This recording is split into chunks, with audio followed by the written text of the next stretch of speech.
Hello friends, welcome to Raji kitchen. இன்றைக்கி வந்து சேப்பங்கிழங்கு ரோஸ்ட் எப்படி செய்கிறது பார்க்கலாம். வாங்க வீடியோக்குள்ளே போகலாம். அதுக்கு முன்னாடி சேனலை சப்ஸ்கிரைப் பண்ணுங்கள், ஷேர் பண்ணுங்கள், லைக்குன்னு கொடுத்துருங்க. நான் ஒரு சேப்பங்கிழங்கு ஒரு 6 சேப்பங்கிழங்கு எடுத்திருக்கேன். நல்லா வேக வச்சு தோலை உரித்து எடுத்து தனியாக வச்சுக்கோங்க. அதை வந்து நல்லா பொடி பொடியாக கட் பண்ணி எடுத்து வச்சுக்கோங்க.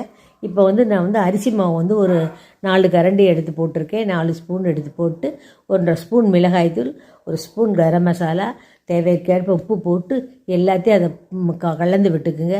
கலந்து விட்டு இந்த சேப்பங்கிழங்கை நம்ம நறுக்கி வச்சுருக்கீங்களா பொடி பொடியாக, அதை வந்து வட்ட வட்டமாக நறுக்கி வச்சுருக்கோம். அது மேலே அப்படியே தூவி விடுங்க.